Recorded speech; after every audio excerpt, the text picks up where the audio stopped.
So coming to the last section with respect to medulla oblongata.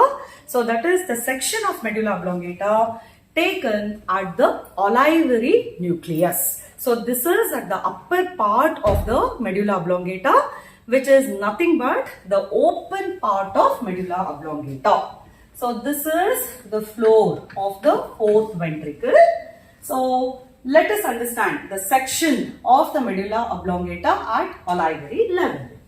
This is the inferior cerebellar peduncles, which is also called as the restiform body, which will be connecting the cerebellum with the medulla oblongata.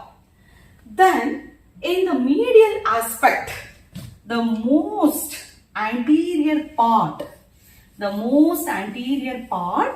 represents what is known as the arcuate nucleus. So, arcuate nucleus is nothing but the same as the pontine nucleus in medulla oblongata. And behind this, these are the pyramids, and posterior to the pyramids is the medial lemniscus, which is nothing but the continuation of the fasciculus gracilis and fasciculus cuneatus. And posterior to that, this is the tectospinal tract, and this is the medial longitudinal fasciculus. So from the anterior part to the posterior part, the various components which are appreciated are as follows: the arcuate nucleus, the pyramids, the medial lemniscus, the tectospinal tract, and the medial longitudinal fasciculus. And towards the floor of the fourth ventricle, the nuclei from medial to lateral side, the most medial, this is the nucleus of the hypoglossal nerve, hypoglossal nucleus. Just lateral to that is the dorsal nucleus of vagus. Then lateral to that, nucleus of tractus solitarius, and this is the vestibular nucleus, and most laterally the cochlear nucleus, which is appreciated as a dorsal and the ventral cochlear nucleus.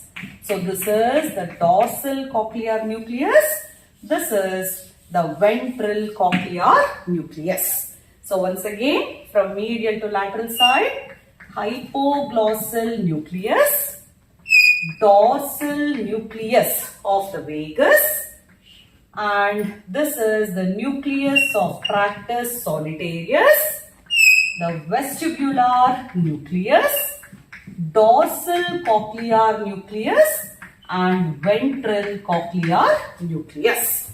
So these are the various nuclei.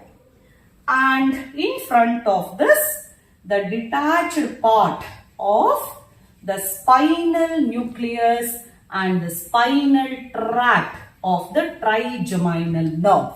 So this is the spinal nucleus and the spinal tract of the trigeminal nerve.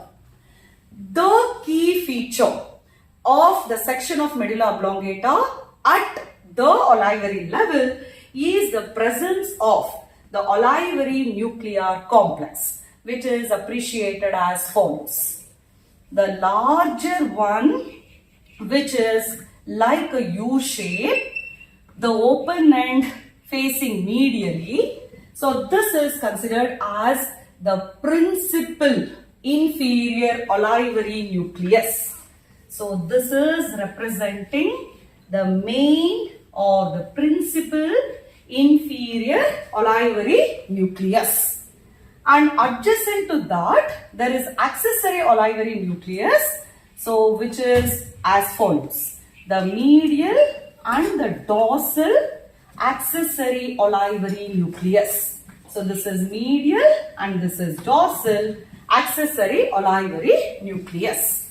So the entire olivary nuclear complex is covered by a myelinated sheet of fibers which is known as amiculae olivae.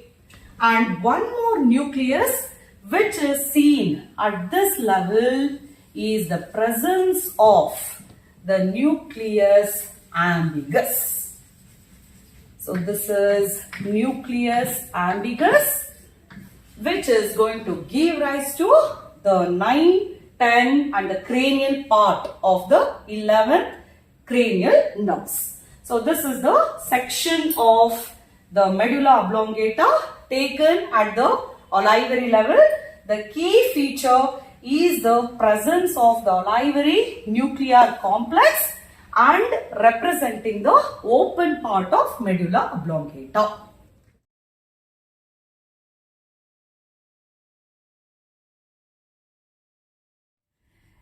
Coming to the specimen of medulla oblongata. So this is the anterior median fissure which divides the medulla oblongata into symmetrical halves. So the anterior median fissure is the one which is going to continue with the anteromedian fissure in the spinal cord.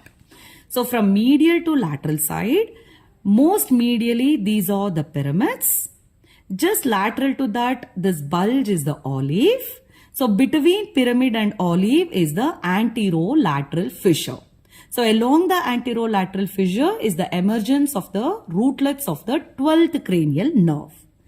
This is the inferior cerebellar peduncle, which is also the inferior cerebellar peduncle, also called as the restiform body.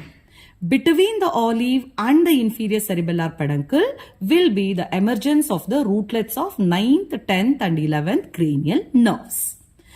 So as this anterior median fissure is traced, in the lower part it becomes shallow.